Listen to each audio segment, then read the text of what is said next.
word versus energetic frequency or energetic pattern. Okay. I guess we'll just dive right in. Now, I have so many notes. I swear that I could write a book off the number of notes that I compile when I'm preparing these lessons. Last week I had 20 pages. This week I have 26 pages because, not to be outdone by last week, this week's lesson is is it's a lot. It's a lot, but thank you, Gutwise. I am. Um, but not that I go through every single page. Every page is important, but that doesn't mean that I'll have time to cover every single page. But I will try to go over everything as much as possible. And then at the end, we have a little exercise where we're going to practice what I have talked about in the lesson. Okay. For those of you that have the deck, the language of the emanations of energy deck, if you can go ahead and pull out a Bayet and Lamed.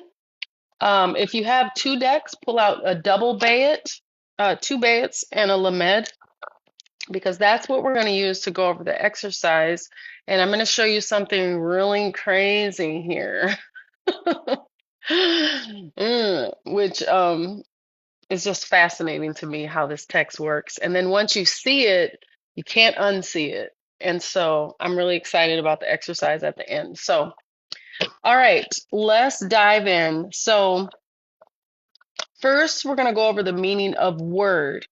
The thing that people need to understand about this text, which text am I talking about? I'm talking about all holy books. But right now, specifically, I'm talking about the good old Bible, aka the Bible. That text is not what it appears to be. And when we don't understand how to approach the text locks itself actually, so that you cannot enter it, which is what's going to make this exercise at the end really fun. Okay. But first, I want us to get in the right mind frame to be able to understand where we're going with this text. So we're going to define the difference between a word in the text and an energetic pattern or frequency of the text, okay? And then if you guys, of course, have any questions as we go through this, I will try to pay attention to that in the live. Just go ahead and shoot your question, as long as it's relevant to the lesson. If it's not, I might block you. No, I'm just kidding, but not. Okay, here we go. The word, according to the study, the way that we study, is the surface container of the meaning. Okay. So just by knowing the word, you can't get the fullness because the word is the symbol on the page that points to something, right? It's the sound that we speak out loud, or the word that we write out, obviously. The definition assigned to that word by culture, religion, or tradition, as well as the level that can be memorized, argued, and enforced. Meaning, what do we do with our words?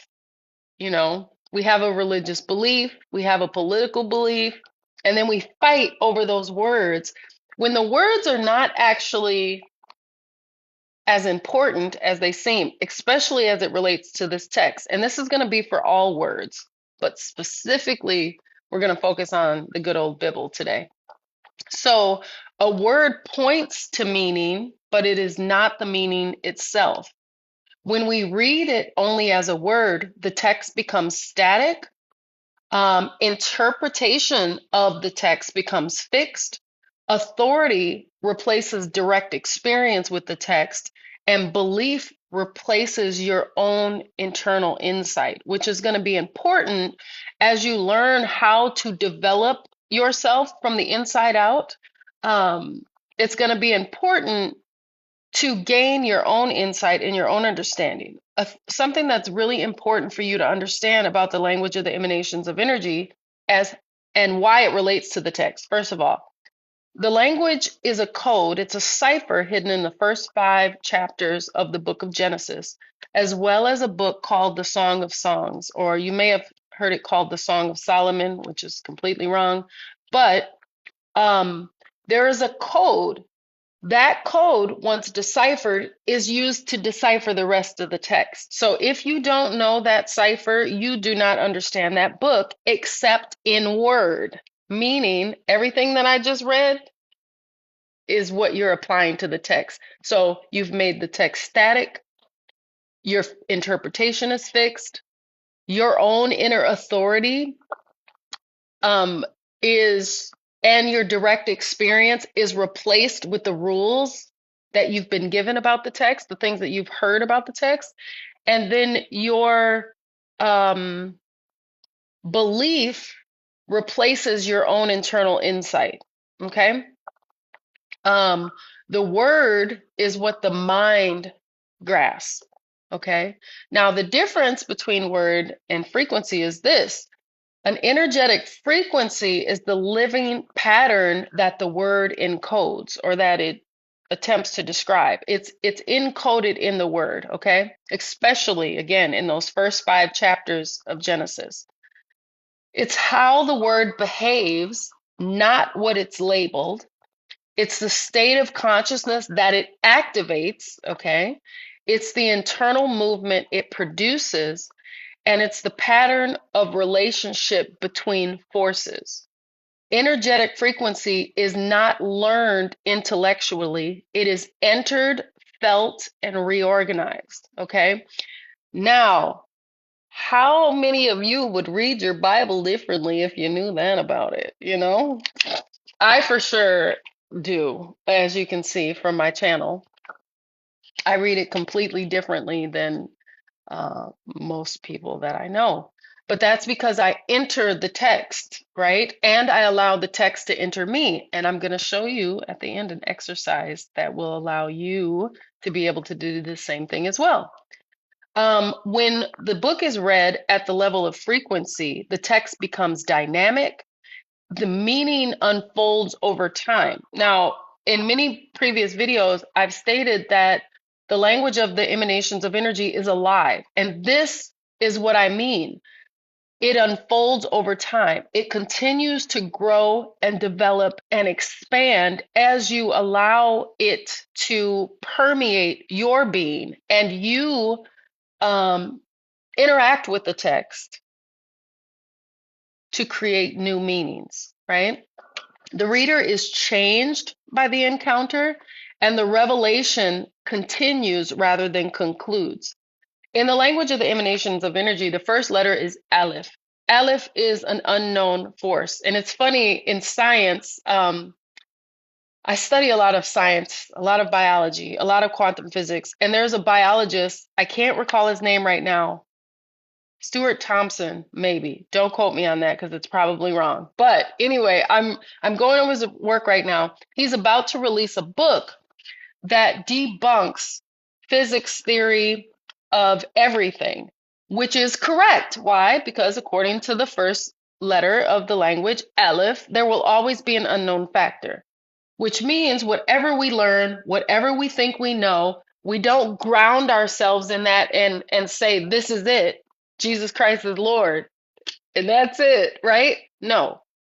We know that because this is a living language, it is constantly growing and expanding. So whatever you know today, guaranteed tomorrow, it will have expanded. It doesn't lose its meaning. It doesn't lose what it taught you yesterday. It just expands so that you have a broader picture of what the lesson is trying to teach, okay? So the frequency is what the body and awareness receive, okay?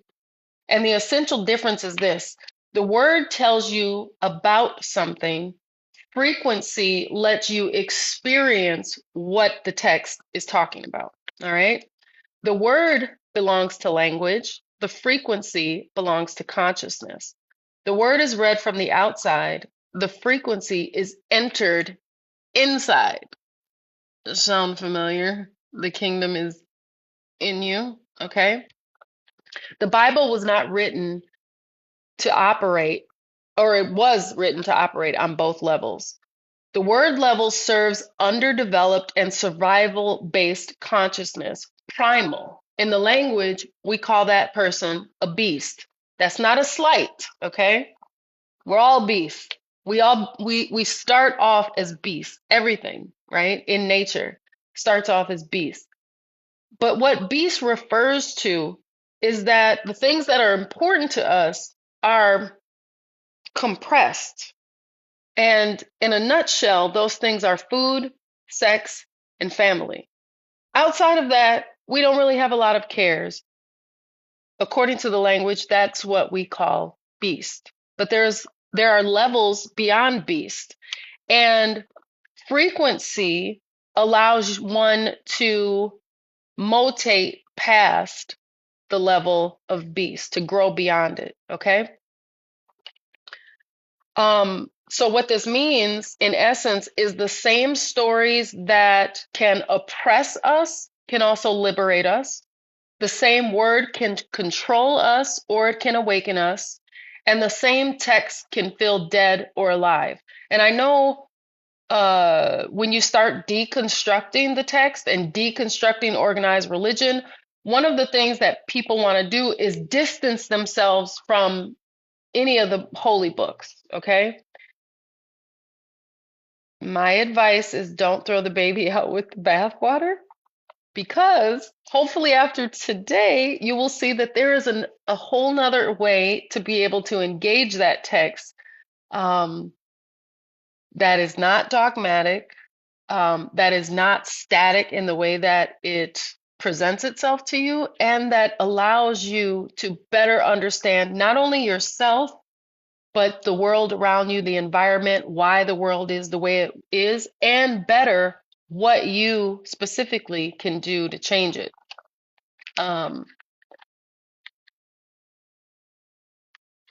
So when you're reading the text, basically, when you read it from the sense of the energetic pattern, it allows you to enter the text and expand your awareness. And we'll get into that, okay?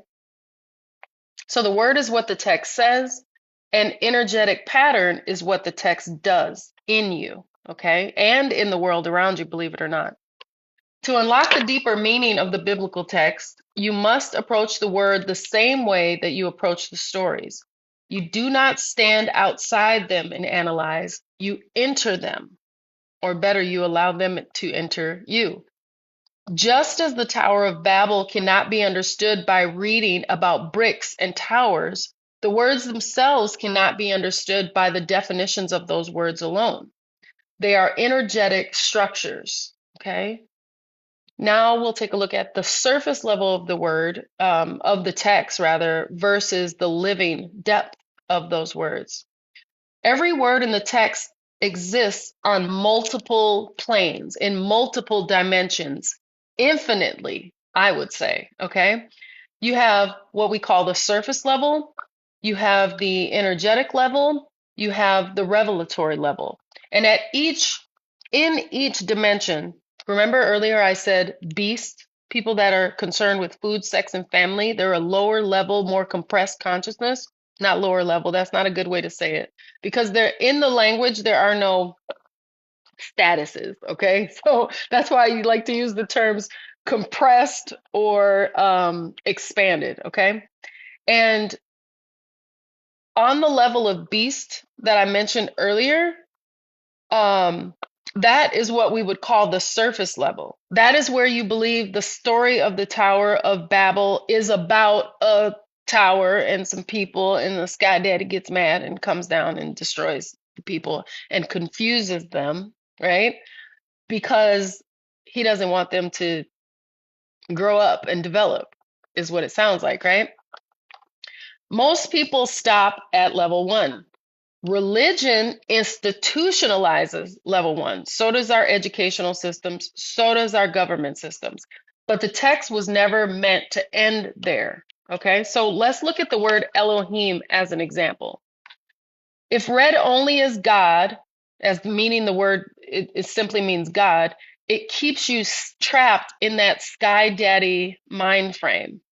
To understand it beyond that, you must enter the word, feel the frequency of each letter, observe how these frequencies interact, and allow the pattern to speak before the meaning forms. Okay? The word begins to tell a story from within itself, not a character, not a deity, but a configuration of forces. According to the language of the emanations, sorry, I stopped to read. According to the language of the emanations of energy, each letter in the first 5 chapters of the book of Genesis emits a particular frequency. For example, I told you if you have your deck, please pull out Bayit, Bayit, and Lamed. If you have double decks, you pull out 2 Bayits, okay? If we look at Bayit, the letter. This is the second letter of the language of the emanations of energy, but it is the first letter in the Torah or the Bible. It's how the text begins with the word Bereshit, right? Bayit is a container. All right. It's the archetype for all containers that will ever exist. It is every thought you will ever have because thoughts are containers of life, of energetic pattern and frequency, right? Now, Bayit itself is spelled using other letters. So, in order to understand Bayit at a deeper level, you enter the letters of the word Bayit, and those letters are Bayit, Yad, Tav. Okay, and on your deck of cards, it will show how to enter what energetic frequencies allow you to enter the letter.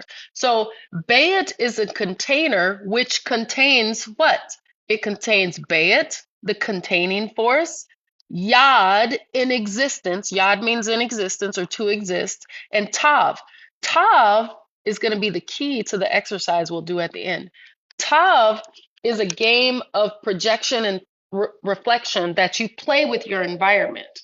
Now, meaning, this is basically what Tav means. It means a lot, but I'm going to paraphrase. In you is all of your ideas, what make you up, the thoughts that you think about, the energetic frequency on which you live your life, right? Unbeknownst to you, through the action of the letter Tav, whatever you are in here manifests itself out there. So when I always say you guys are more powerful than you know, this is one example of that. Now, people might think, I am a good person and I don't have any evil, and that's all, right? I'm a good Christian. Ting, right? Do you see the sparkle on my teeth? Okay. Inside, there is something else happening. If we're honest, and that's a problem. People don't want to face, they don't want to look at their inner darkness. But if you are able to look at it, you will then begin to see your body internally. You will begin to alchemize that inner darkness that you've found, and it will project itself outward. So I'll give you a living example. My life used to be a shit show. I went through years of physical, emotional, sexual, can I say that on here? Abuse, which led to a young adult life that was, I just had a lot of drama, a lot of drama. I dropped out of high school, out of school, and at the beginning of ninth grade because my mother committed suicide after I said something to her, by the way. So at the age of 14, I learned how powerful my words were, right? And then I went on to live, I was homeless. And then I was homeless as a mother, a single mother. And I had all the strikes, okay? I'm laying it all out for you. I had all the strikes that say, society says, yeah, you won't amount to anything, right?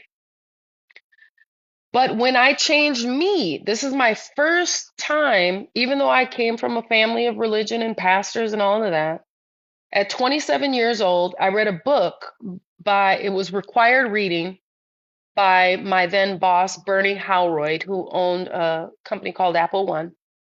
That required reading for all of his staff was As a Man Thinketh by James Allen. And it was the first time that anybody in my life told me that I could change my life by changing the way that I think. So in that book, James Allen describes the mind as a garden. And me being, self-sufficient and always having to find a way to make a way, right? I created an exercise that I call the garden exercise because I knew from James's book that my negative thoughts were contributing to the negativity that I was receiving from the outside world. So I changed my thoughts in here and I created an exercise called the garden exercise. And I did that exercise every day for 30 days. And at the end of that 30 days, I didn't have to do the exercise anymore. Why? Because I had completely changed. When I changed me, then I met my husband. And did I mention? I met lots of guys. I actually had a ring on my finger from another guy, which my husband took off and put another ring and said, "No, you're not marrying him. You're marrying me." And then my really good friend, who I thought we were like really good friends, he's like, "No, no, you can't marry him. I have a ring that I've been carrying around in my pocket for weeks now." Not that a man makes you better. That's not what I'm saying. What I'm saying is I found a good man. And not only a good man, I had options, baby. This single mother, high school dropout, homeless, yada, yada, yada, yada, yada, yada, yada, yada, had men crawling out of the woodwork to say, "No, no, no, you're not marrying him, you're marrying me." Okay? And so I had options. I could choose. Why? Because I changed me. And so when I walked into rooms, I emitted a frequency that attracted a different type of man. Not the men that wanted to abuse or beat me or keep me in cages, keep me covered from head to toe. Be quiet, don't say anything, right? Do you understand? Right? It's because I changed me. Do we get it? And that is the action of Tav. That is what Tav in this card Bayit means. It means that if you change in here, then your outside world picks up that frequency and then it changes. And it's fact. This is not, I'm not saying pray to Sky Daddy. What I'm saying is change yourself internally and you will change the external world around you. Those of you that have been in the lessons, that are doing the work, that have taken my previous classes, hopefully you can see this playing out in society. You have an evil dictator and you have the women in Minneapolis saying, "Nope, we're not doing this. Power's decentralized. Anybody needs help. Random people show up at your door to help. Usually women, they don't know you. There's no leader. There's no head. It's just the community working together." Minneapolis is building the picture, if you will, of the matriarchy that's coming in the future. They're giving birth to it right now in Minneapolis. Not only Minneapolis, okay? There's other places around the world that this is happening as well. But Minneapolis is a good example, and I'm sure you've noticed it all on TV, right? This is happening, believe it or not. Are you ready? Does anybody know why this is happening?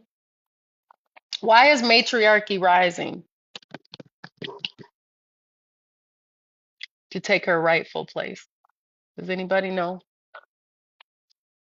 Do you think it's just coincidence? Remembering, yes. Remembering, yes. Rebirth, yes. Vav, repetition of cycles. Ain't that the truth? We are ready. You got it, gut wise. And through the action that you are taking internally, you are manifesting a different world. don't believe me? We're going to do an exercise and I'm going to prove it to you. Okay. Um, so what we need to do is read the text as a living system. I'm trying to get back on point because I've got 23 more pages to get through. When you read the Bible from an inner perspective, the Bible stops being a static book and becomes a dynamic interface. The same story, like the Tower of Babel, speaks differently at different stages of consciousness, reveals deeper structures the more you mature, and mirrors your inner state back to you. That's the letter Tav. Whatever you become in here, you create outside. This is also what it means to be born again. Surprise. You don't have to climb back into your mother's vajayjay, okay? So the same myth can be entered again and again and again and expand itself, meaning we get deeper and deeper lessons from that. You got it, Alicia. And it expands and shows us deeper, more expansive states of itself. Okay, it doesn't become, the book is not meant to be read in a static form. Okay, it's just not. The story never ends because consciousness never stops unfolding. This is an infinite process. Yes, Yud He Vav He has its own story, right? I'm just going by the comments here. Okay. At the societal level, Babel reveals empire's fear of unified people. How do we know that? Do you remember in the Tower of Babel what happens? The story starts. Do I have a Bible close?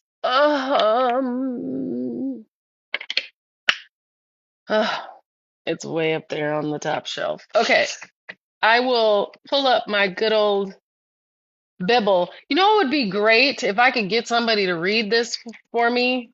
Oh my gosh, that would be amazing. But let's see here. We're going to take a look really quick. I'm going to pull up the story of the Tower of Babel. And I want you to see what the people were doing wrong, okay? Quote unquote.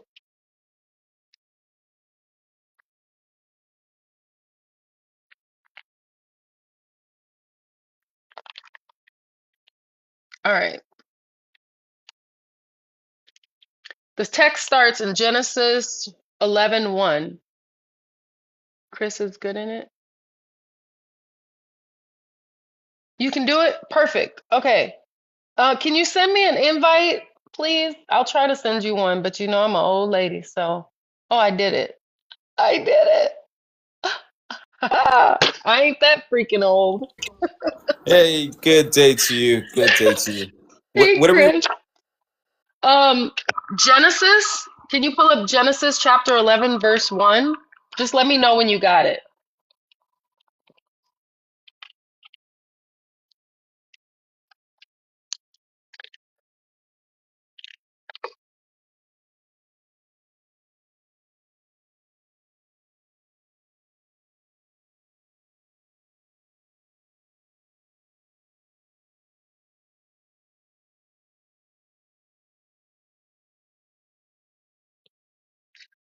Um, I don't know. You're muted, Chris, so I'm hoping you're pulling it up. I know, doesn't he have like he should be like on radio if he's not, or Can doing you hear some me? kind of, Can you hear me? yeah, I'm okay. All right. yeah, we're girl crushing on your voice. Problem. I want. Go ahead. Uh-oh, you're muted again. Well, the thing about it is when I go to the website, when I go to it, it's not like it's taking me out of TikTok in of itself. So what I'm trying to do is to access it. Gotcha. I gotcha. I got what you're trying to do. I don't have, and I don't. Where's my Bible? I used to have a Bible. I don't know where the heck it is.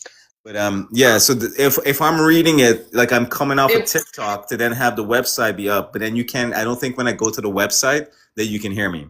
yeah, we can't, but that's okay.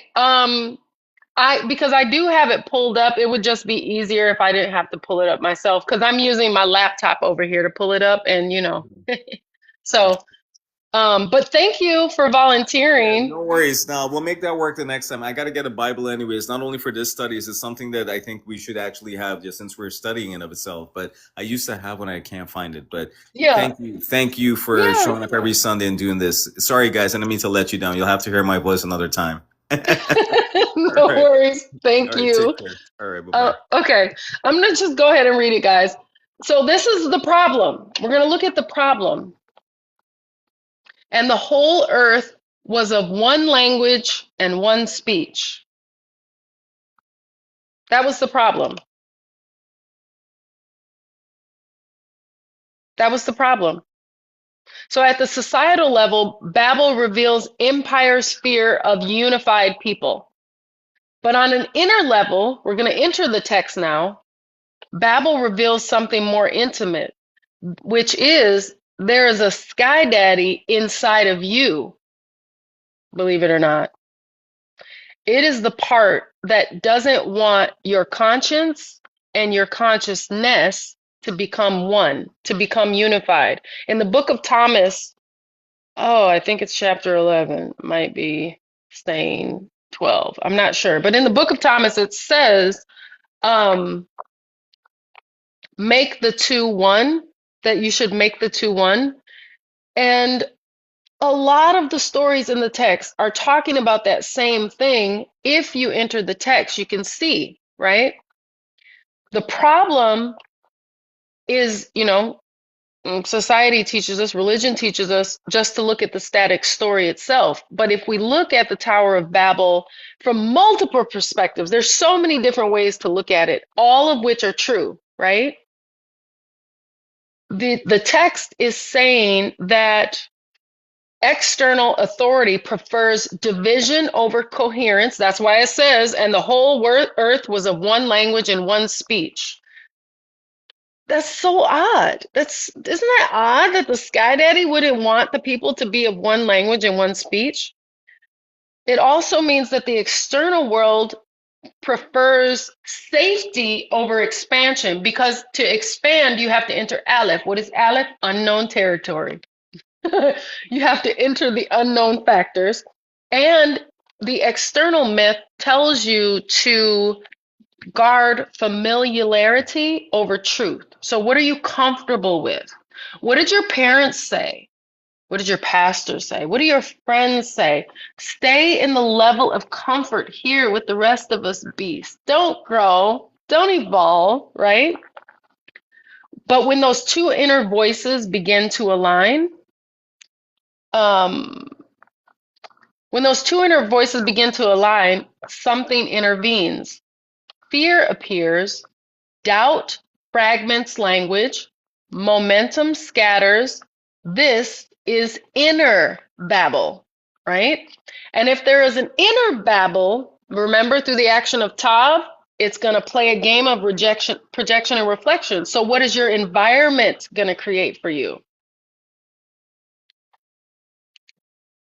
The US, the state of affairs in the world right now.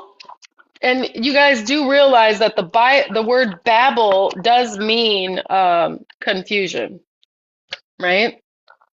So if your internal state is Babel, your external state will manifest Babel or confusion. And what comes with confusion? Division, fighting, all of that good stuff.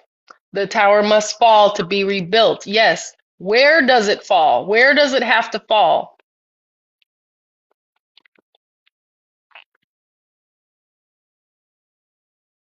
Where does it need to fall?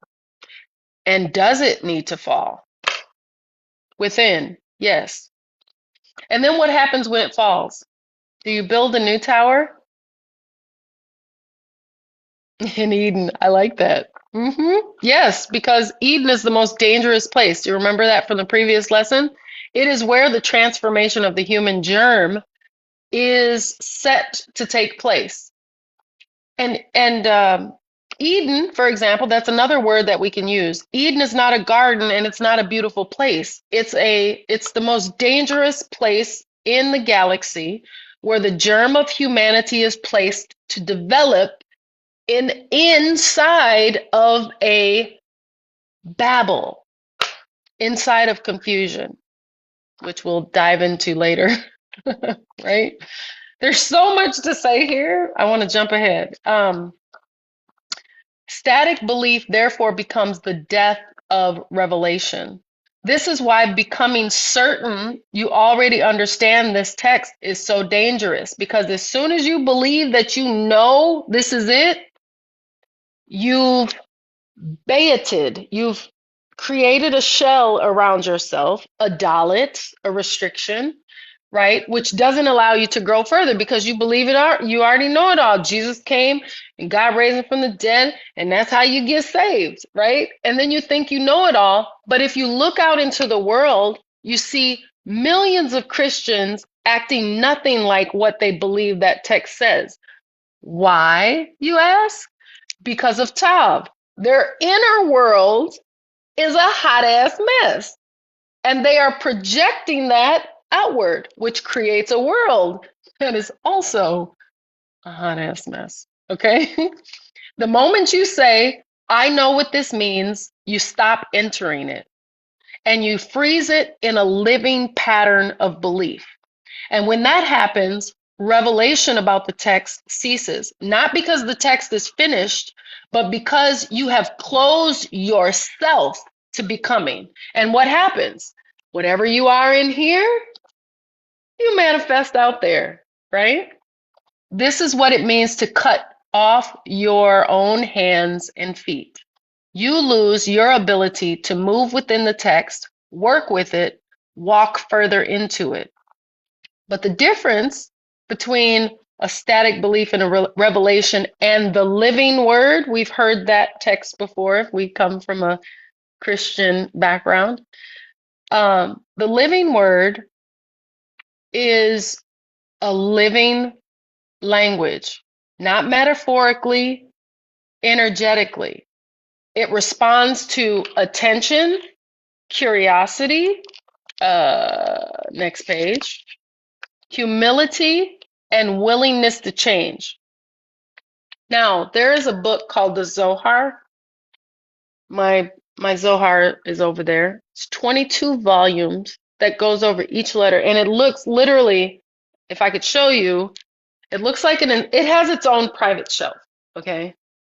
It looks like an Encyclopedia Britannica, and it's 22 volumes, one volume dedicated to each letter, and all of it is hogwash for the most part, but there is a line in it that I love, and that line is this: open for me slightly your heart, and I will show you the world. And that is how you approach the text. You approach the text as if you know nothing and allow it to show you what it means. Now, what does that mean? That doesn't mean you read the words and then all of a sudden you know what it means, although it can very well mean that, right? What it means is you enter the text. You open yourself, meaning you have to let go of the beliefs that you previous had. And actually, don't let them go. Keep them. Just open yourself slightly so that the text can show you something different. And it will. It will literally show you the world, okay? The Bible is not a book you finish. It's a myth that you enter. And every time you enter it honestly, it opens something deeper than it did before. All right? Now, of course, we're going to use the Tower of Babel as a case study.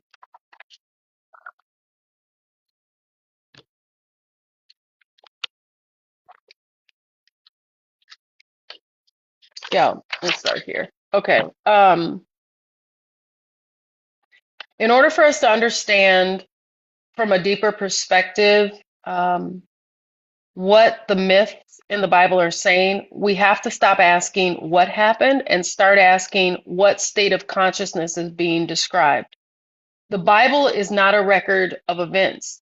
It's an inner map with thresholds. It's an inner map of consciousness. When you read only the words, you remain inside the story, static, not growing, not developing. When you enter the energetic frequency of the story opens itself inside of you.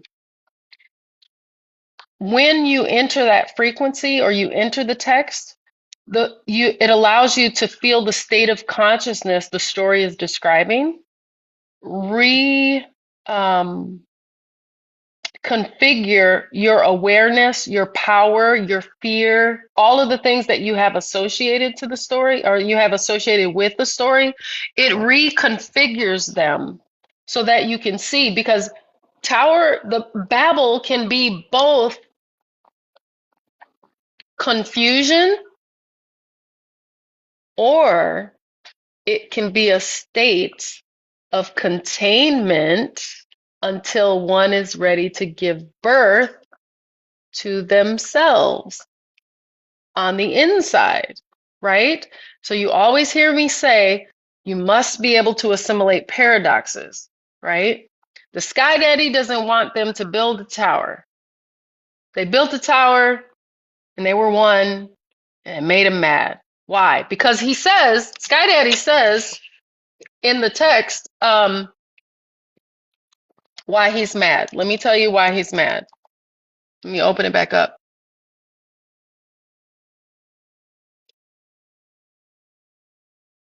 So Sky Daddy came to see the city and the tower which the children of men had built. Okay? And the Sky Daddy says, behold, the people is one. Can't have that shit. And they have one language. And this they begin to do, meaning they begin to build a city and a tower, elevating. Do you think about what towers do? Right? And now nothing will be restrained from them which they imagine to do. That's the problem. Do you see? So then Sky Daddy says, now let's go down and confuse them and their language that they may not understand each other's speech. Do you see? Do you see? Sky Daddy is mad, not because they were essaying people, not because they were pillaging and committing acts of, not because they were being mean and cussing each other out, but because they were one language, people acting as one, building a tower, which is an elevation. It's not an actual tower, right? This makes the Sky Daddy mad. And the Sky Daddy says, no, we can't do that. That's one side of the revelation. Remember, it will continually evolve if you allow it. The other perspective where you need to be able to assimilate paradoxes is this. Anytime there's a containment, people that have been in previous classes, you know what comes after Dalit? Dalit is resistance. What comes after Dalit? Always. Anybody? Thank you for liking the live. And thank you for being here. Does anybody know what happens after Dalit? Dalit produces something that we all need to exist. Expansion? Yes, that's one way to put it. Life. Exactly, Zay. Life. So the Tower of Babel is not only a story about a Sky Daddy getting mad that the people are one, right? But that oneness is forming something. It's even in the spelling of the name Babel. What it's forming, it tells us that it is men. She said men. Like it creates a container in which consciousness can develop. So in what appears to be confusion is also the ability to develop beyond that confusion. And that is how evolution works, right? Evolution confines life, whether it be a cell or whether it be a human body, And that confining of life allows life to develop, right? And at some point, that life needs to break the shell, right? But you don't break the shell exactly by pushing outward. You break the shell by pushing inward. And this is where the teachings of Jesus come in. Mem. Oh, thank you. This is where the story of Jesus comes into play because Jesus says it's in you, or Yeshua, potato, potato, right? It's in you. The kingdom is in you. The inner breaking has to happen within you so that you can expand. Does that make sense?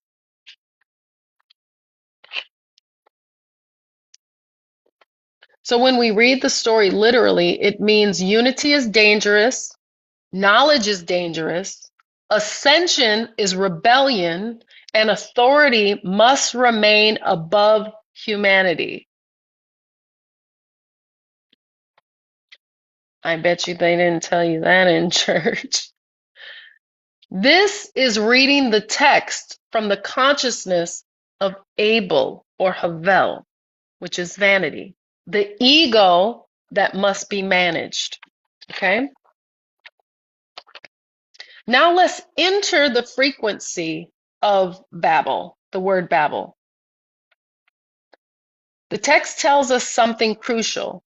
The people were one and they had one language. This is not about speech. This is about coherence. One language equals one internal alignment. One people equals unified consciousness. And one voice equals no internal or external, they're not projecting external division through their words. This is a state where thought, feeling, intuition, and action are aligned. So this is both happening in an individual and in humanity as a collective, if that makes sense. No intermediator is needed. Why? Because you brought the two together. You've made the two one. Meaning is shared directly. That's the letter Sheen. When you make the two one, it opens a portal of direct communication with all that is, which is how I healed myself after having a stroke, which is how I knew I was going to have a stroke in the first place, right?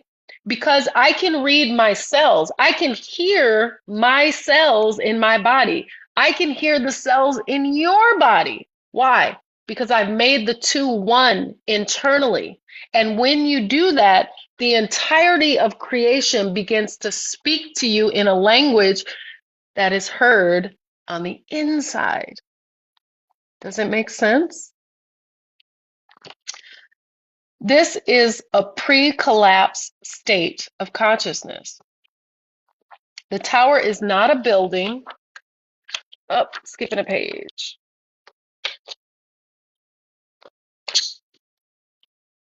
The tower is vertical awareness. The tower is inner ascent. It's consciousness stacking upon itself. Now, what does that mean? It means that consciousness is developing. So what you learned, remember I said, even though it shows you something new, the text, it does not mean that what you learned yesterday is irrelevant, but it stacks precept upon precept, teaching upon teaching until it expands, right?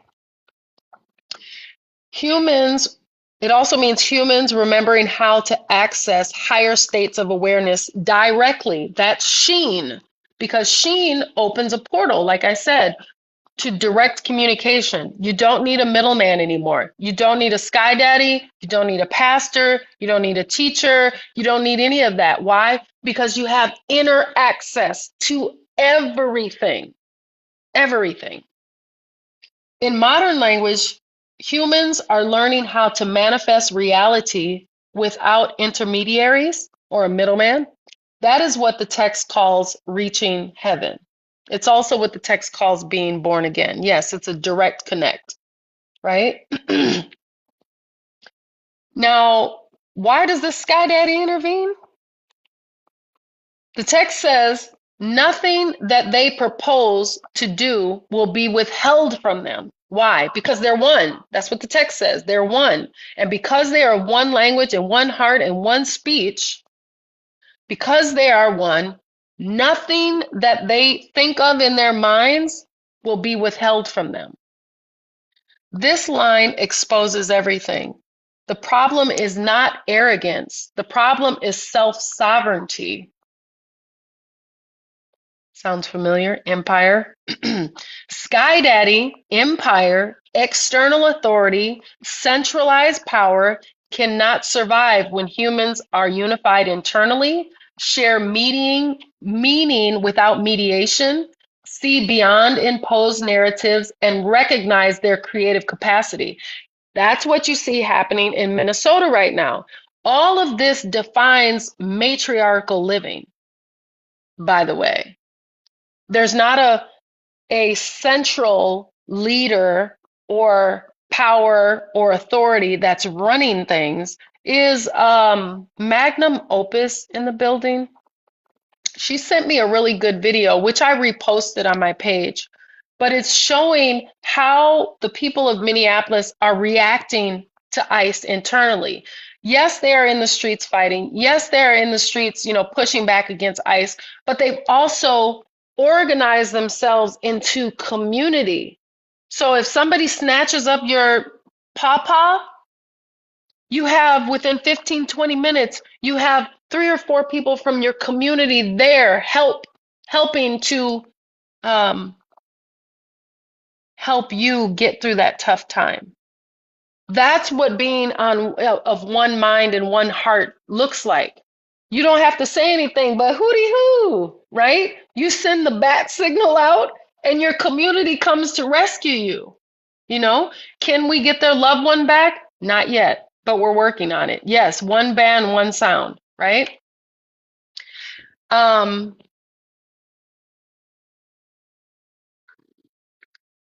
What that means is that this Sky Daddy or empire cannot survive when we are unified internally. We share meaning, again, without mediation. We see beyond the imposed narratives. Look what's happening in Minnesota. They're like, oh my God, he's a terrorist. And then, oh, wait, he's a nurse. Nurses are my favorite people, by the way. I staffed hospitals for 15 years of my life. Hospitals, clinics, nursing homes, etc., with nurses. And I got to see them outside of the place that I normally got to see them, which was being admitted to the hospital or something.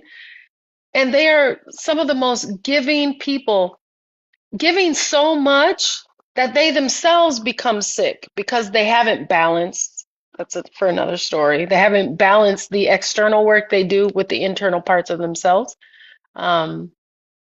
Anyway, so the response from the environment when we move into oneness is not guidance, it's fracture. It's to break it. Because what did the Sky Daddy do? He said, oh no, you can't be one.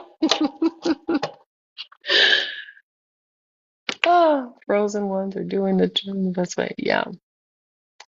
When language is confused, it does not mean words change.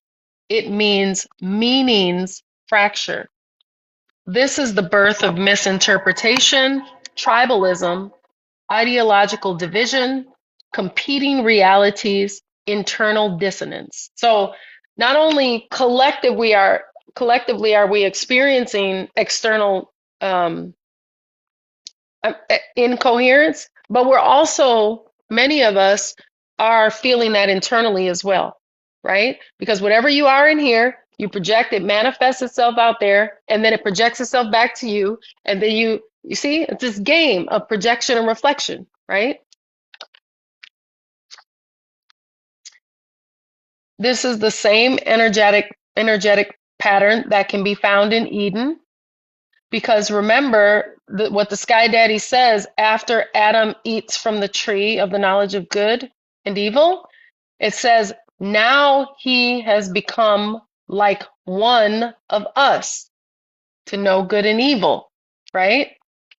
Again, this is not about moral failure. This is about perpetual expansion.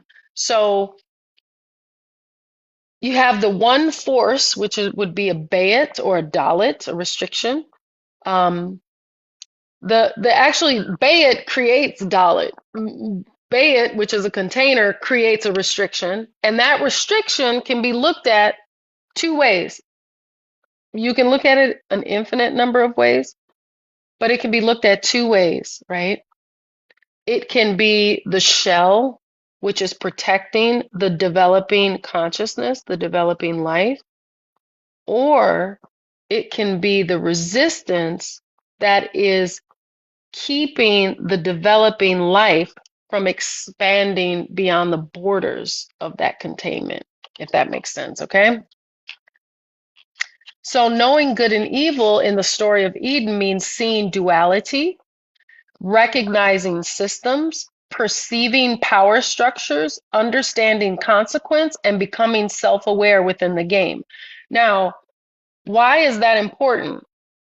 Well, the text tells us that Sky Daddy put Adam in the garden to dress and keep it. And we went over this a little bit last week. Dress and keep means to be a slave. Abad, that Hebrew word, means to work as a slave or indentured servant, right? And to keep, that Hebrew word, means to self-police. So it's a way of creating. If you haven't read this, please read it. It's called How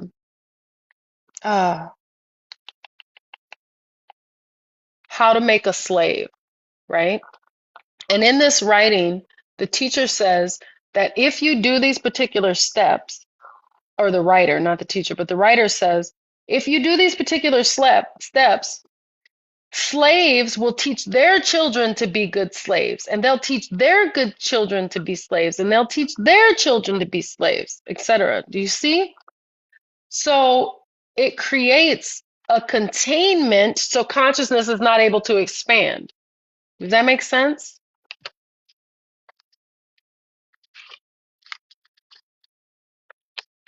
So what this means is the conflict in these stories is, yes, okay, good. The conflict in these stories is not God versus human, obedience versus rebellion, or sin versus holiness, but instead it is empire versus awakened consciousness.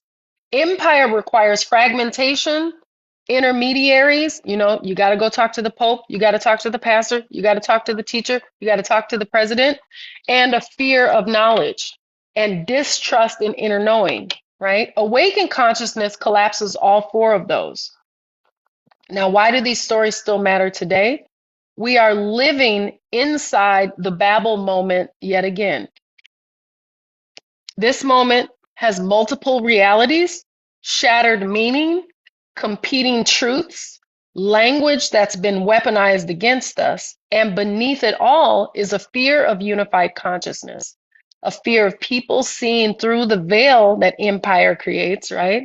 And a fear of humans remembering that they together as one can create a different world. Now, I'm going to say something that I've never said publicly before. I still don't know if I should say it. Let me think.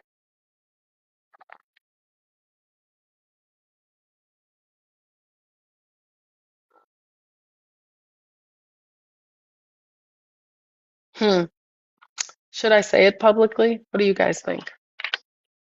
If I say it publicly, I could put myself at great harm. But I also, my daughter is almost 18, and I said that I was going to start sharing these things after she turned 18 because my role as of mother technically would be done. Meaning in society's eyes, I have gotten her to the place that society considers her an adult, which is completely wrong. But in society's eyes, are we supposed to hear it? Yes, we need to hear it. But if I say it, I can put myself at great harm. Now, I'm not afraid of the harm. I'm afraid of being harmed before my daughter is 18. So, okay, I won't say it. see me again in March. I'll tell you this in March, okay? And then we'll go from there because she'll be 18 in March. All right. Thank you for helping me make that decision. um, this is why myths and these stories, we keep externalizing and projecting them and repeating them, not because history loops, but because consciousness keeps reaching the same threshold. And then it won't internally, it won't push through. Um, we haven't up until now pushed through the inner, we'll call it a veil, or the inner shell that these myths and these stories create for us. Okay, so you can't understand these stories by reading them harder.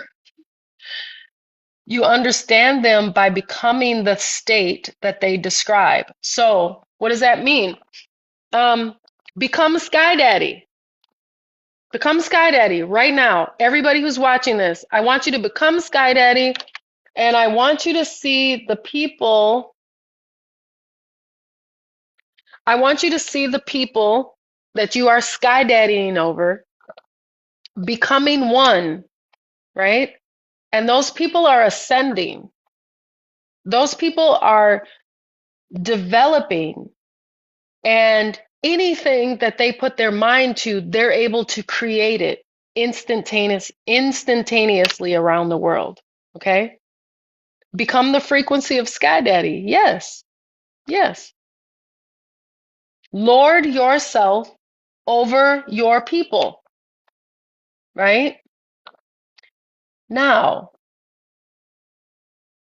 why would them becoming one make you afraid? Why would you have a problem with that? Why would you say, oh, hell no? Ain't no way. Ain't no way. Y'all gonna build a tower up to heaven and see me? Boo. No, ain't no way.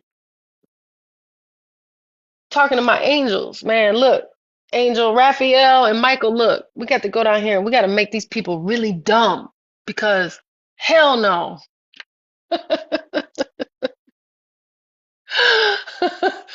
They themselves will be awakened to become Sky Daddy. Yes, that is correct.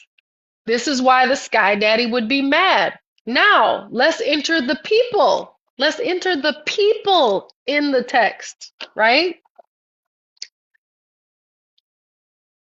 Have you heard the song? I am everyday people. It's funny, I just went to a violin concert and they were playing 90s hip hop, and that was one of the songs they played on violin, right? All right.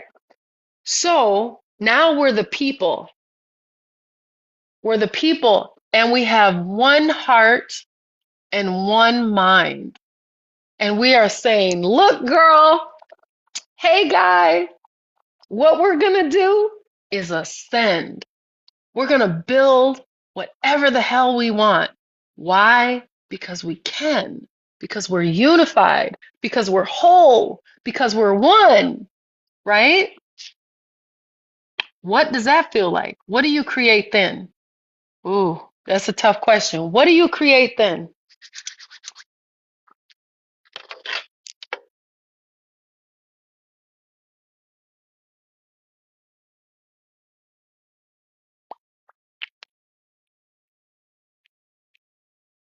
A masterpiece. Utopia, peace, and life more abundant. hmm Or what if you're a consciousness that's not developed? It doesn't realize that its inner world is creating its outer world yet, and you're just building shit together. What would you create then?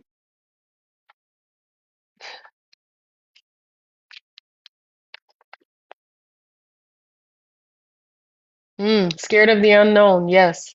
Jump anyway, but yes. Distorted reality. Now we're getting somewhere. Yeah. Uh-huh. And you create things like race, religion, standardized education systems, governments to rule and to lord themselves over you. Chaos. Yeah. Immature alephs. Oh, in the language, we call it premature births of aleph.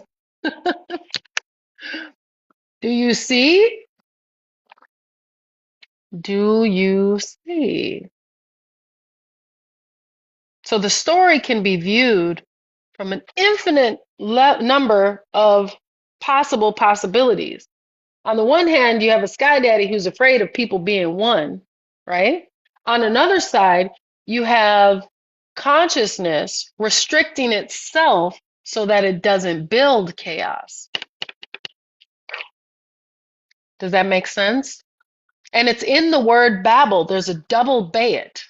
Babel is spelled B or bayit, sorry, bayit lamed. So there's a double containment of consciousness. Why? Because a consciousness that doesn't know its own inner power, that its inner world projects its outer world, creates chaos. Ding! The consciousness that realizes that its inner world creates its outer world creates something beautiful. Do you see the difference? I'm sure you do. The double-minded man is unstable in all his ways. Get it, boo? You got it, sweetheart. Mm-hmm.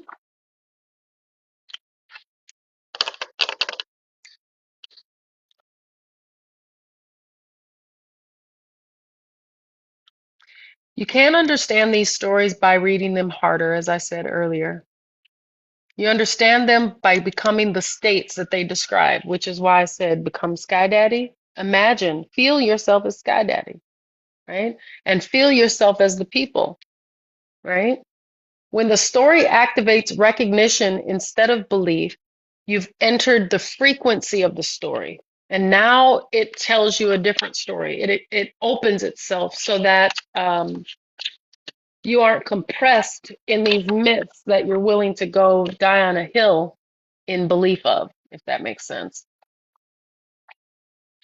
When you enter the frequency, the myth stops controlling you and starts revealing you to you.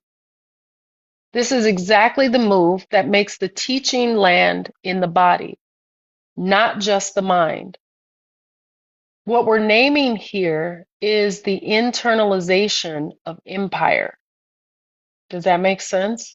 You are creating the very state that you don't want to happen out here because you have not, some of you, awakened to who and what you are. You're creating like a 2-year-old with all the crayons and markers and a house full of all white walls and parents laying on the couch sleep.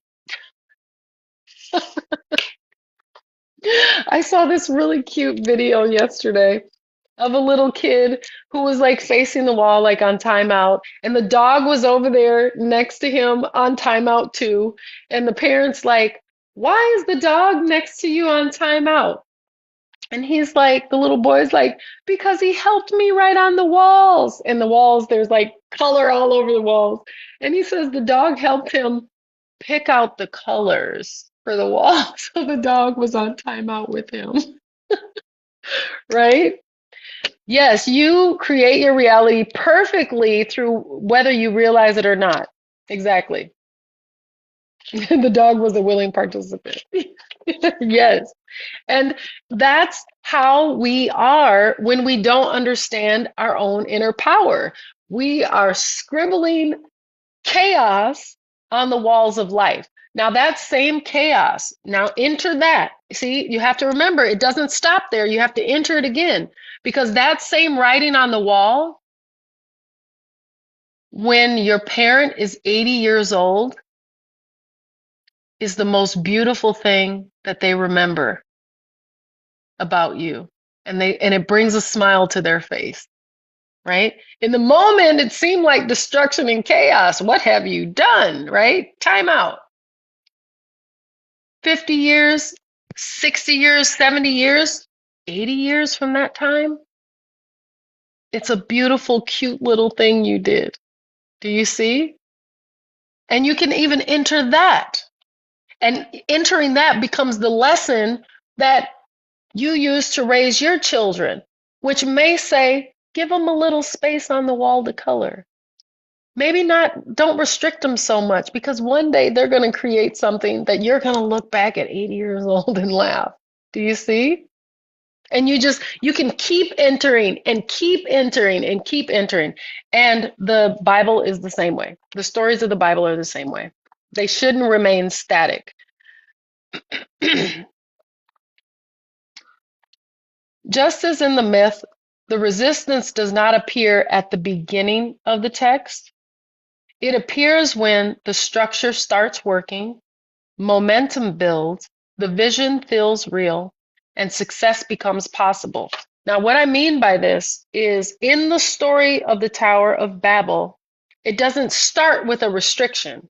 Neither does the story of Eden and the fruit that you're not supposed to eat. It doesn't start with restriction. Restriction comes after consciousness decides it's going to make a move. Did you notice that? Because once the structure starts working, momentum builds. You got everybody on board. We're seeing this happen in Minneapolis, and we're seeing it happen there's a Muslim country where the women, and there's the B4 movement in another place. I can't remember all the names of these places right now, but hopefully, right?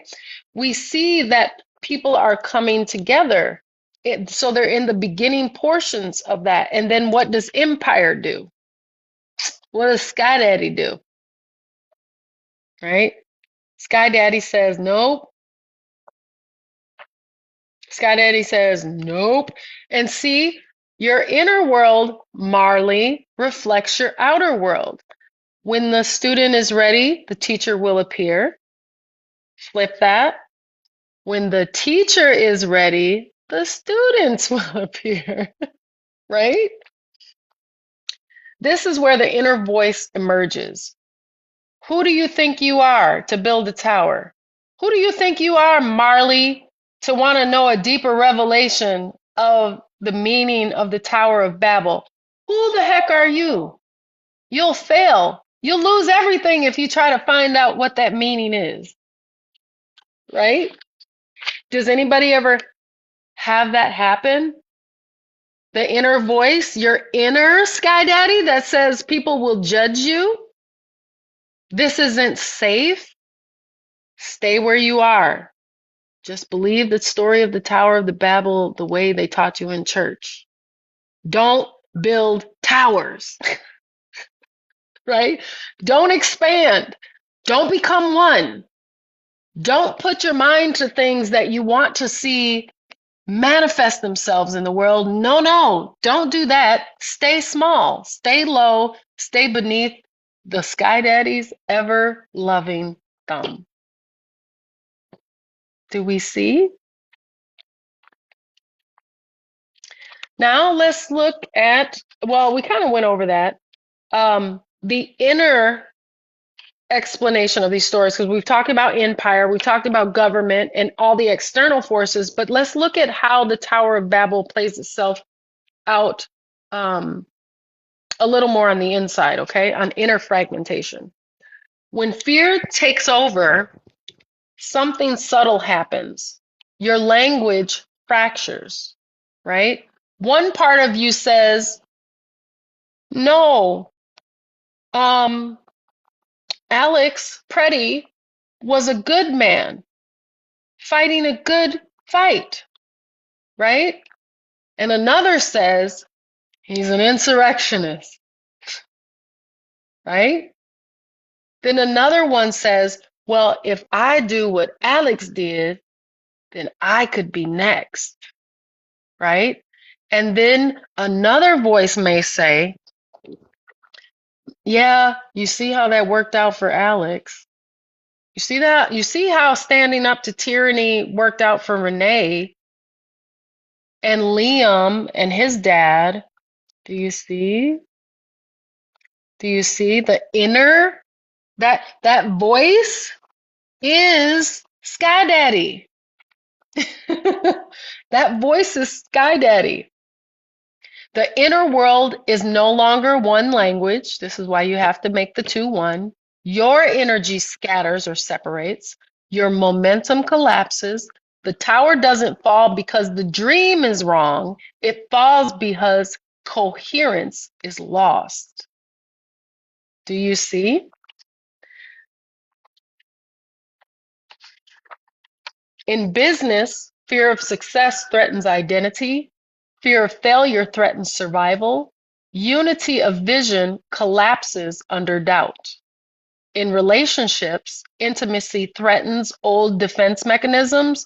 There's somebody on here that knows about your old defense mechanisms destroying your relationships, right? Anybody? Is there anybody who had a change of heart about, men? About women? And when they changed their mind to think of something better, then they found somebody who was equally compatible? Yes, expectations, you got it. Love threatens control. Vulnerability threatens self-image, right?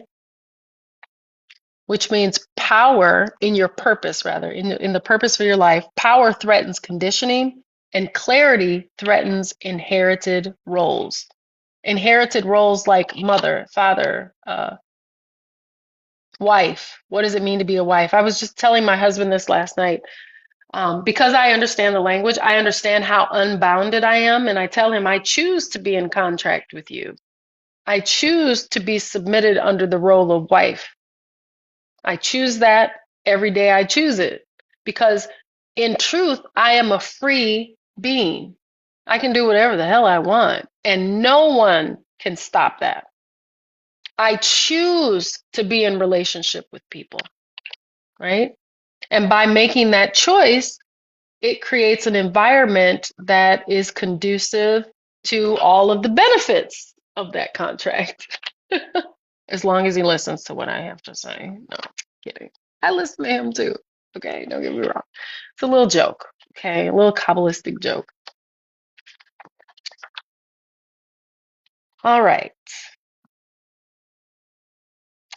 So this lesson today hasn't been exactly about explaining the Bible, but rather changing the way that we relate to the stories, the great myths that it tells. Okay? And hopefully you were better able to understand the literal reading collapses revelation. Words function as energetic patterns, which we're going to go over in this little exercise I have here. How myths operate simultaneously at social, psychological, and internal levels, and how to enter a word or story repeatedly and receive new insight each time.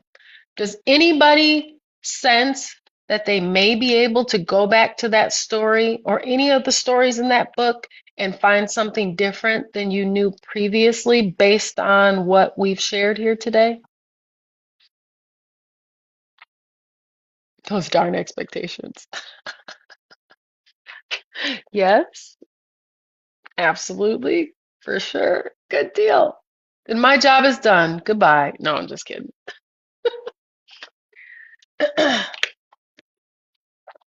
All right, so indeed, okay.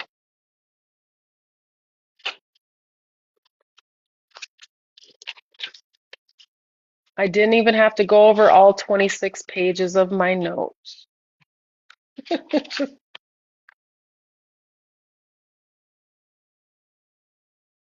So let's take a look at a couple other structures in the Bible. Eve, according to the language, represents consciousness, awareness, inner knowing. Adam equals the conscience, survival, social function. Okay? The story describes an inner split, a world that honors function but suppresses awareness, suppresses the feminine, and a psyche forced to choose productivity over intuition. And how do we know that this is the case? Well, the text tells us that Adam was meant to dress and keep the garden. And remember, the words dress and keep means to slave and to self-police in the Hebrew. That's not even breaking it open according to the language of the emanations of energy, but even a lie tells the truth if you know how to look at it.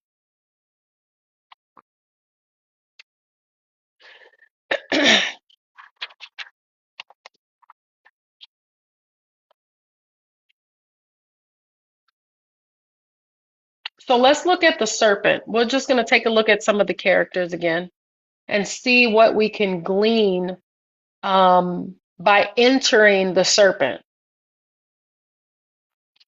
Dun, dun, dun. To anybody who just joined and have no idea what I'm talking about, ooh, that sounded bad, right? Let's enter the serpent, right? So let's enter the serpent. So that way we can practice entering conflict because that's going to be helpful as we go throughout the lessons in this 52-week series, okay? From the perspective, we're going to use two different perspectives today. One is Cain. Cain is awakened awareness, conscious, whole, awake and aware of itself. It realizes that its inner world manifests its outer world. And this is why the Sky Daddy gives Cain eternal life. If you didn't know that, go back and read the story again, because it does say that Sky Daddy gives Cain eternal life.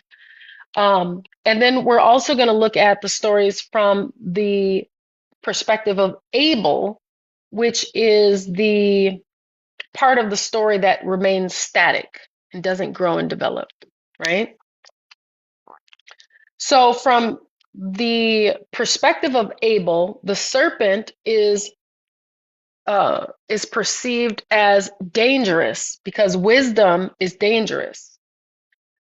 Knowledge is trickery, and expanding is rebellion. When you look at the text according to the Abels of the world, specifically the word serpent. When you look at the text according to Cain, a Cain perspective, which is a being awake and aware of itself, it's a cosmic awakening. Cain's name contains the letter Kaf, which means to be cosmically aware. This is where you've opened that direct communication to all that is, right? So in that framing, the serpent is an ancient pattern recognition. It's an inner intelligence activating consciousness, and it's the call to look within rather than obey outwardly. Does that make sense?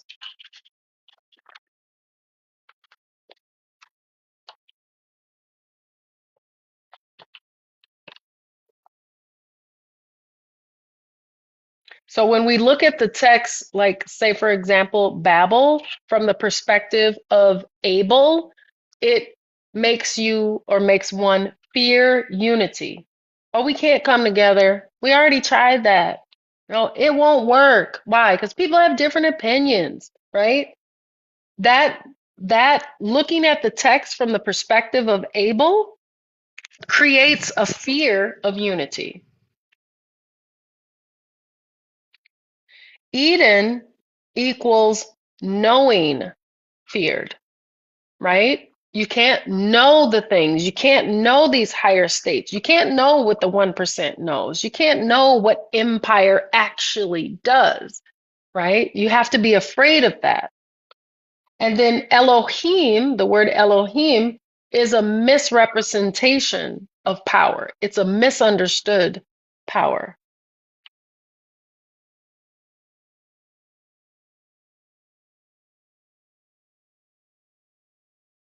Does it make sense? See, these stories are not meant to be known, they're meant to be experienced internally. And when you experience them internally, they expand your awareness. That's why I tell you that this book that we call the Bible is not a religious text. It's a map of consciousness.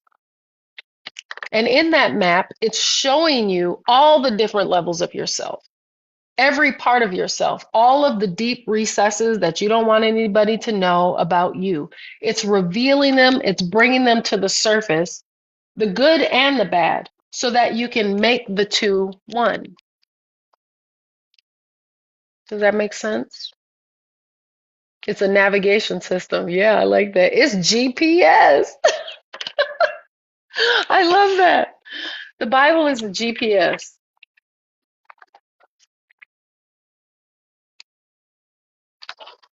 right?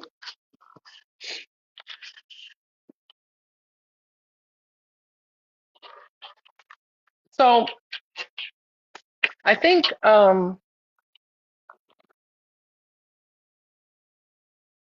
what we'll do now is we'll take a look at the word Babel. We'll do the exercise that I told you we would take a look at the end. And so if you have your cards, let's go. We're going to pull out Bayit, Bayit, and Lamed because that word spells Babel. And I want to show you something about the Bible.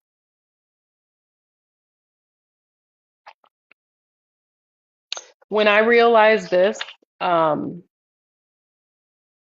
it made me laugh, and it also made me, I didn't cry, but you'll see what I mean. You'll see what I mean, okay? If you have your cards, we're going to go over the word Babel, which is spelled Bayit, Bayit, Lamed. If you do not have cards and you would like to receive the language of the emanations of energy, the link is in my bio. Okay. So we have Bayit, Bayit. It's read from right to left, remember, not left to right. We have a double container because we have two Bayits, and then we have the controlled movement of Lamed, right? Which means a lot. That means a lot. But one of the first things that I want to show you is this. The same way that you spell the word Babel in Hebrew is the same way that you spell the word Bible. Bayit, Bayit, Lamed. This is why the text causes confusion. Now you know the secret's out. It's the same spelling. If we were to spell the word Bible in Hebrew, it would be the same spelling as the word Babel. Confusion. Different words, same meaning? Nope, exact same word.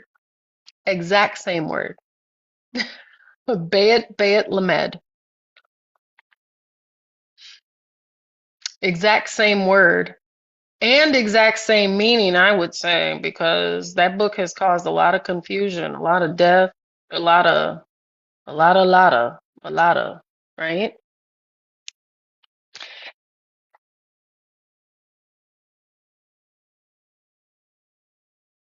So I'm going to try to help you to enter this text a little bit further. All vowels are interchangeable. If we look at Bayit from an energetic perspective, what we'll see is 2 points of polarity. You have one Bayit, which we'll put it in, we'll say good and evil, okay? You have one Bayit, which is good. You have one Bayit, which is evil.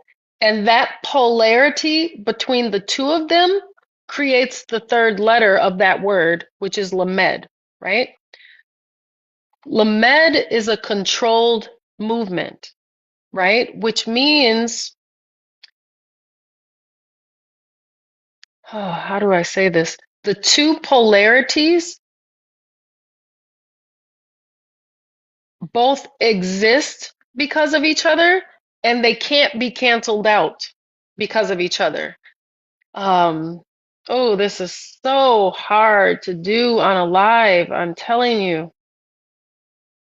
Ah, the best way to teach is mouth to ear, sitting in front of people. So it's just difficult on the electronic device to do this. Bayet and Bayet create a frequency of polarity which allows space-time and matter to exist. That tension between the two polarities is Lamed. It's a controlled movement. Now, that controlled movement is based, or Jesus and Lucifer. Oh, that's good. They blocked your comment, but I'm going to try to unblock it. Ah, dang, it won't let me approve your comment, all of the light. Yes, Jesus and Lucifer, same thing. Same thing. Life can't exist without death and vice versa. Yes, you can feel what I'm saying. Good. No, don't be sorry. It's TikTok. It's not me. It's TikTok. Um, it does that a lot. It does that quite a lot, quite a bit. So this is what uh, this movement, the freedom from that polarity, which is necessary because space, time, and matter all are formed from the two polarities that are in the word Babel or Bible, right? But in order to escape the tension, the controlled movement, or to shift the movement of Lamed, now this is getting so technical, but hopefully you're still with me. You must enter the equation of Bayet. This is what I'm talking about when I say enter the equation, because Bayet will tell us how the energy of Bayet works and how we can shift it. Now, how can we shift it? The most important letter in this word, in this equation, is Tav. Bayet contains the energetic frequency of Bayet, which is to contain, a container, Yad, in existence, Tav, playing a game of projection and reflection with itself. Can you guys see that picture? Can you see a container? That could be your physical body in existence, playing the game of projection and reflection with matter. That's the energy of the equation of Bayet. Does that make sense?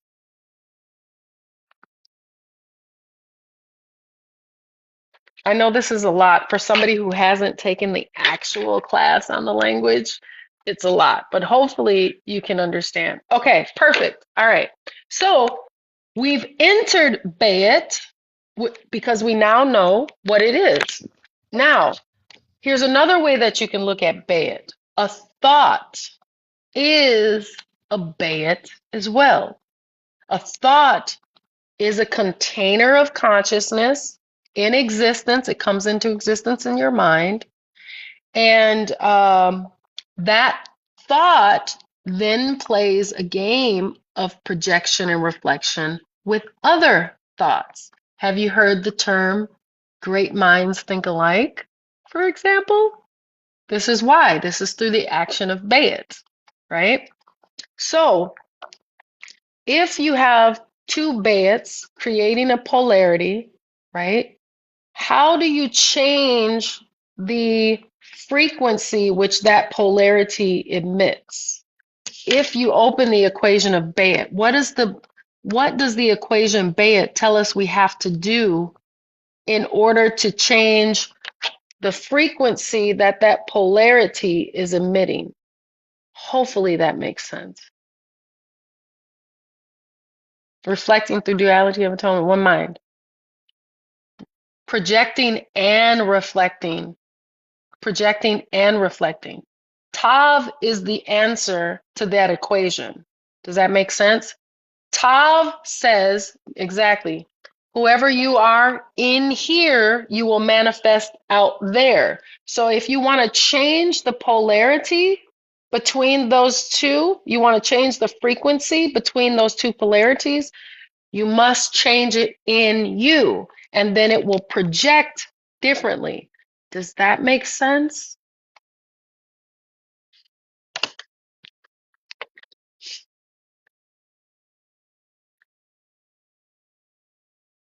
And this is how you make the two one. You expand your awareness so that you can look at the story from all the different sides. You can sense it from all the different angles. This is why I say when I look at the orange guy, right,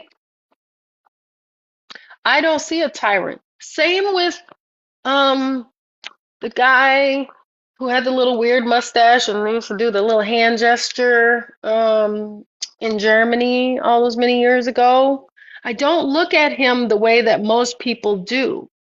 Why? Because I've entered him. So I know that. Did you know that more than anything in life, that man, first of all, he was endowed. Um, how do I say this? I don't even know if I should say it. I'm gonna say it. He was little. He was a little guy in every way. Okay? You got that? He was a little guy, right? He was a little guy, and this little guy had a dream.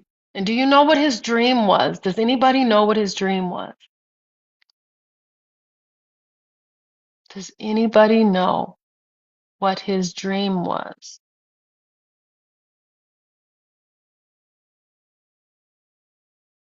You got it. To be an artist. To be big. Yes, of course. To be a big artist, right? Okay? His dream was to be an artist, to become a big artist. And I submit this to you. Having entered him, I can tell you it was easier for him to exterminate life than it was to pick up a paintbrush and follow that dream. Do you see? So this makes us look at him differently. I perceive him from another perspective now because I just don't look at one side of the equation, but I look at him in fullness, right?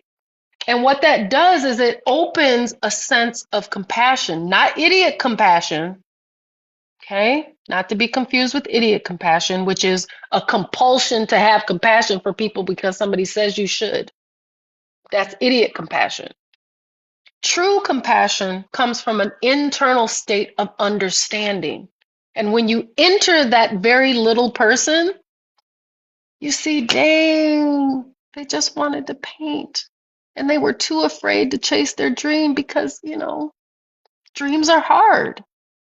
And so what did he do? The exact opposite of creating great works of art. He destroyed millions of works of art, millions of bodies, millions of books, millions of ideas, millions of inventions that had yet to be invented, etc. Do you see? Yes. Yeah. So in order to change the frequency of these polarities, the Bayit and Bayit that are in the word Bible and Babel, you must use Tav. Tav, Jesus says, is an inner work, right? You have to see and change and alchemize the inside. And when you create a different world inside, that changes the type of container you create. Now you're not creating a container that restricts, right? But it does restrict. Don't get me wrong. But the container holds rather than becomes a permanent barrier. it holds until the life developing or the consciousness developing inside is strong enough to push against the bayit and expand itself. Does that make sense?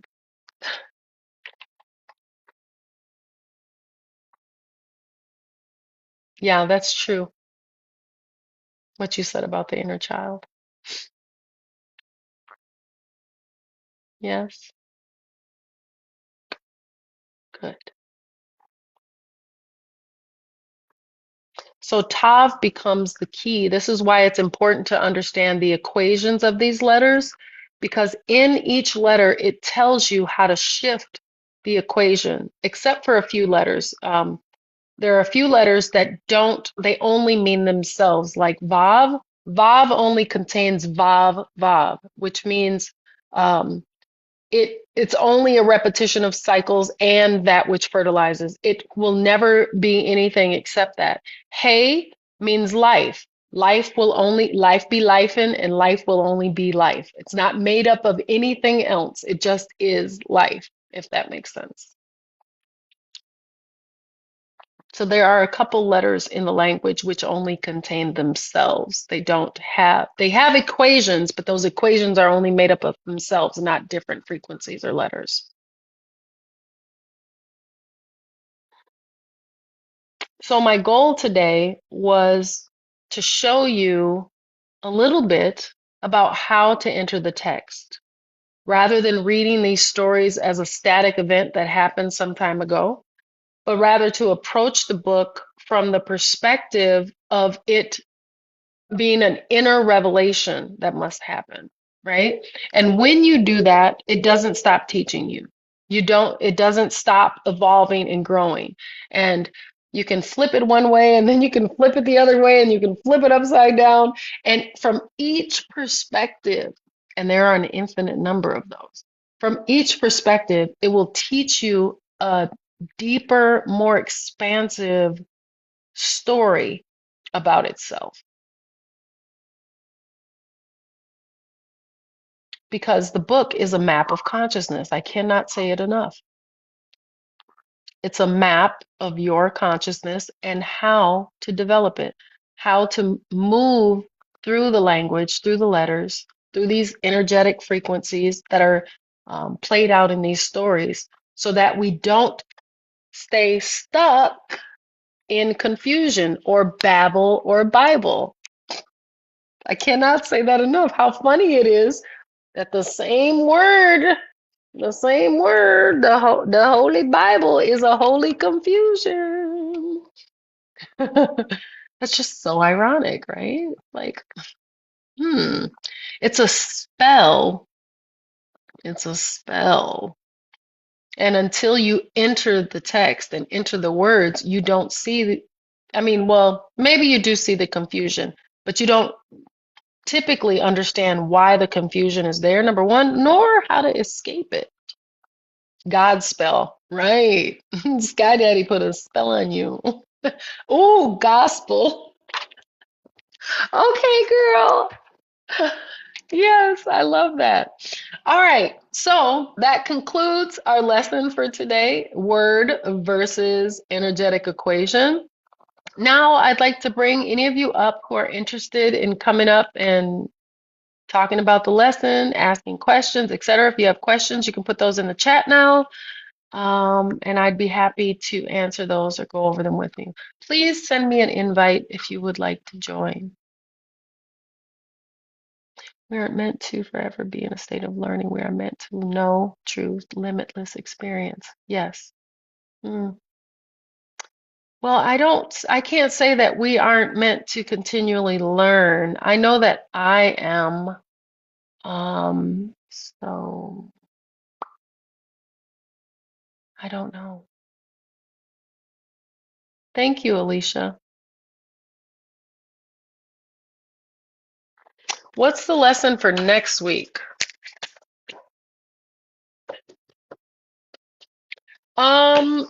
No, but not generally. I don't share my lessons. I mean, I post this on YouTube is what I do. But for this particular lesson, I am putting together a practice for you to enter the words in the text, which will be by the end of the day. I'll have it as a link. Please forgive me. I went to bed yesterday at 1 o'clock in the morning. Have fun at your men's circle, Chris. Um, but I did not post it to my link in bio, but I'll have it there by the end of the day, okay? Which is a practice. But no, my actual notes, no, I don't post them anywhere yet. Oh, we did the exercise. It was the Babel Bible Bayit. I just didn't call it an exercise. Sorry. But there is an exercise that I'm going to post in the link in my bio as well. Yeah, we did the exercise. I just didn't say, hey, now we're doing the exercise. I just started doing it. Okay, can you speak quickly on focusing? Okay, what would you like to know?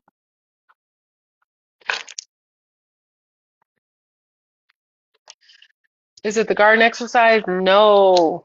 Every time I try to do the garden exercise, I get banned on TikTok. So what I will do is, will I do it today?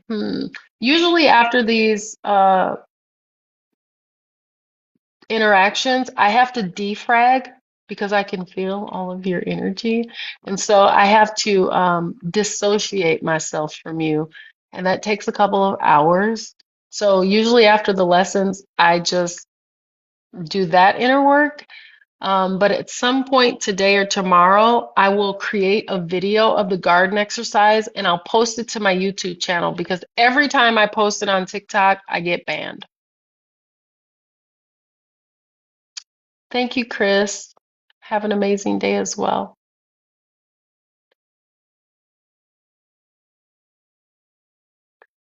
Can you rephrase that question, Femnior? Because I don't understand. It says how, where our attention. Oh, wait. Now where our attention is looking, we focus and create. Let me try to rephrase that and see if I'm correct.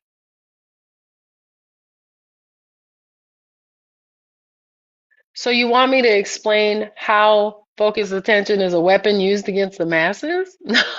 Or you want me to explain how your focused attention manifests your reality and the world around you? Okay, so let's do this. I knew I should have brought a Sharpie. Yeah, you can create by just looking. That's right, gut wise. Okay. Oh, I'll give you an example. Somebody just used this recently. I was going to try to draw something for you, but the thing that you have to understand about yourself is that you're more powerful than you know. That's the first thing. Yes, where attention goes, energy flows.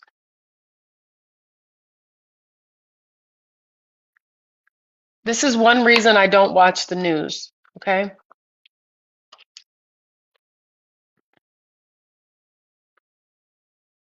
You watch the news, bad, bad, bad. There's all this bad stuff, right? What happens is the way that you work, although you don't know it, through the action of Tav, is that your inner world creates your outer world. So whatever you focus on, even for a second, it manifests it externally. Now, the problem is you are one living being, okay? Not just the individual you. I mean the entirety of the cosmos, but we'll just use the earth for example, okay? Whatever you are thinking inside yourself is manifesting externally. And a man on the 38th floor of a high rise in China walks out of his balcony and finds himself on the pavement because of your thought of self harm. Your inner world creates your external reality. That external reality doesn't always touch you. That's why I said it the way that I said it. Meaning, you may not have a direct experience with that internal thought, but the totality of who and what you are does. Does that make sense? And that can be for good or that can be for harm, like in the story I just used. Okay? So you have to train yourself, your mind, your inner world to focus on what you want to see manifest. This is why I don't watch the news, because I know that the news is a tool, it's a weapon used against you to manifest all of the bullshit that we see in the world. If you want the world to change, you must change what you focus your attention on. So instead of watching the news, I read books or watch videos on new discoveries in science, biology, physics, quantum physics. And I watch all of these very learned people talk about their discoveries and how they are discovering, like the work, I think his name is Michael Blevin, is a biologist who has discovered, which something I already knew and probably many of you already knew, but has scientifically discovered that everything is consciousness, for example, right? So instead of watching uh, the news, I watch innovation. What's coming down the pipeline?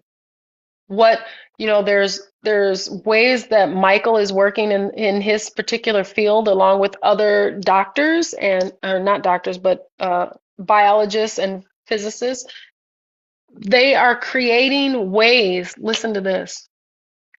They have created, it's already here, a way to cure cancer, not by radiating the cancer, but by speaking the language, the energetic language that the cells speak, and telling the cells to stop building what they're building. For example, that's Michael Blevin, right? So that's where I focus my attention. Do you see?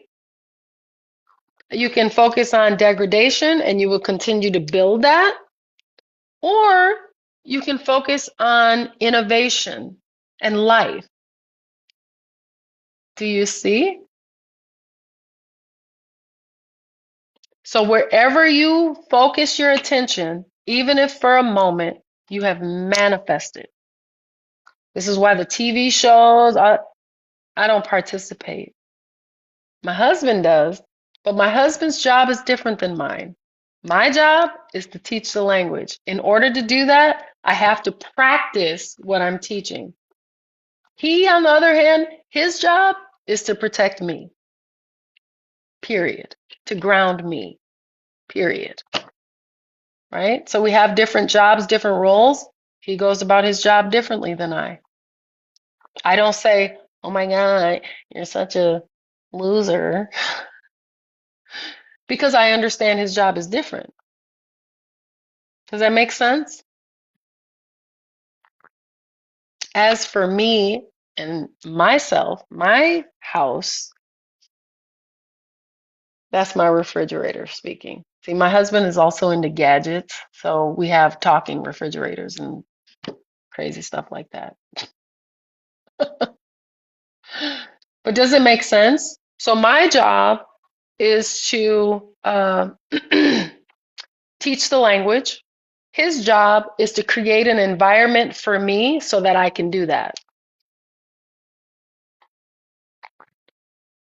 Yeah. And so you just have to decide what you want to build on the inside and the outside. If you want to build something beautiful, read beautiful things. Look at beautiful things. Talk to beautiful people. Be inspired, right? Don't watch the news. Don't listen to the programming. Or if you do, one of my favorite artists, for example, is Cardi B, right? And people would say, "What? You're so awake and aware. Why would you like Cardi B?" Because I enter her, okay? And what I see is different. Yes, I see she's very sexual. I don't think anything's wrong with that, though. But I also see a woman liberated and learning and growing and developing in her own freedom, her own expansion, because I know where Cardi B came from, right? And she is funny. Yeah, right? And so I connect to that part of her. Do I listen to her music every day? No, no.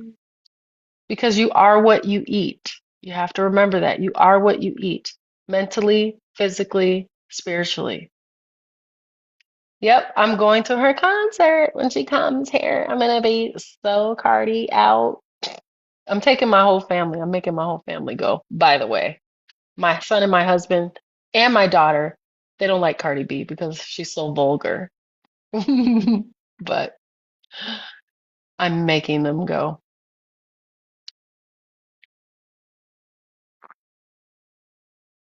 Any other questions, beautiful people? Thoughts? Does anybody want to come up and share anything before we get out of Dodge? I'm going to post, let me write a note to myself. I'm going to post the exercise. That'll be at the link in my bio.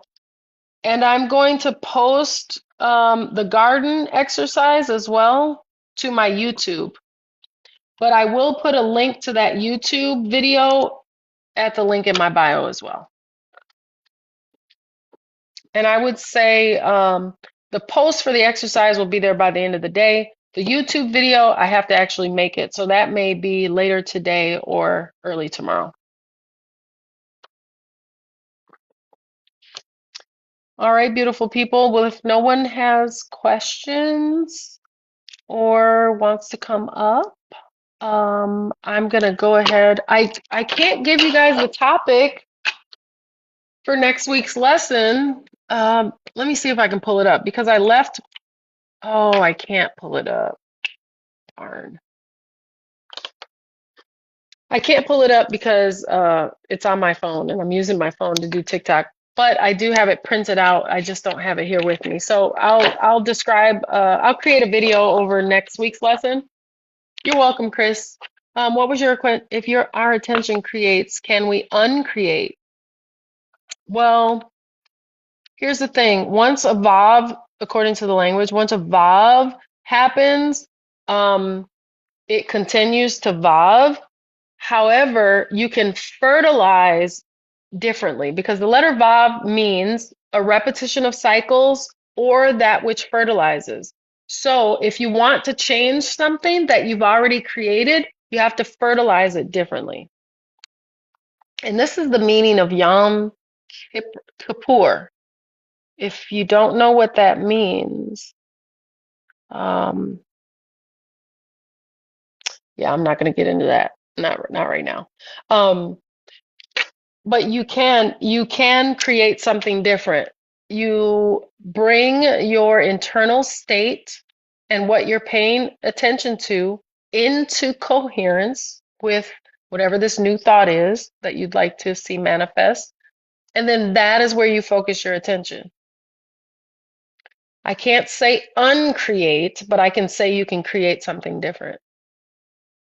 Because of the action of Vav, it loops. It'll continue to manifest itself. Because that's how powerful you are. You just don't know it yet. But whatever you manifest, it duplicates and replicates. Just like a body builds itself, it will continue to replicate and duplicate. But what you can do is change your energetic frequency internally to manifest something differently. And how do you do that? You change what you feed yourself. Again, you are what you eat. Does that make sense?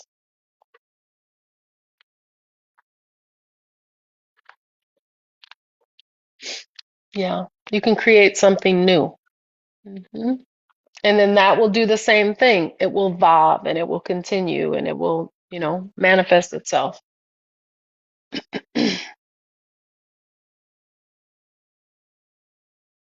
See, some of the things that I think about are how the world can change if we change our internal state and we change what's popular.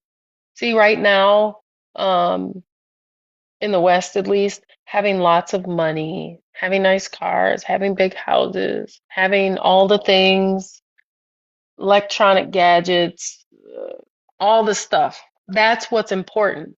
But if we shift what we call important, billionaires won't matter anymore.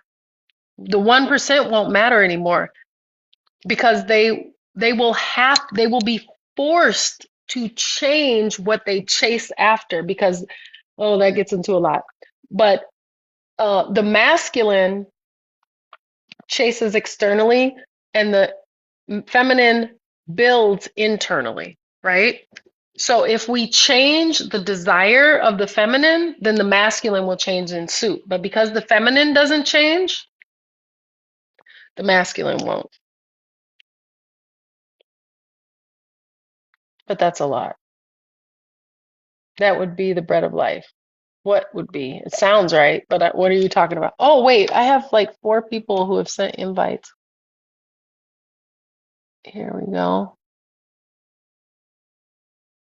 Did you mean to send that, Anna? Hopefully, because I'm. Hi, Anna. Hello? Maybe she didn't mean to. Did you mean to send me a request? Okay.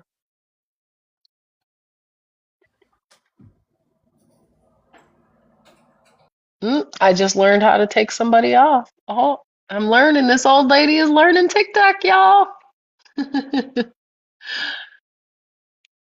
All right, beautiful people. Any more questions about today's lesson, or is there anything else you'd like to know before I skedaddle? Last call for alcohol or wisdom.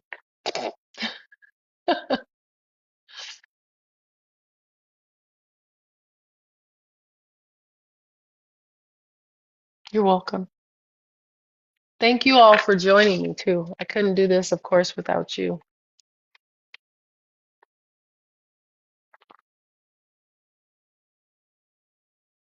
All right, beautiful people, it's 12:04. I'm gonna go ahead and exit stage left. Thank you all for joining.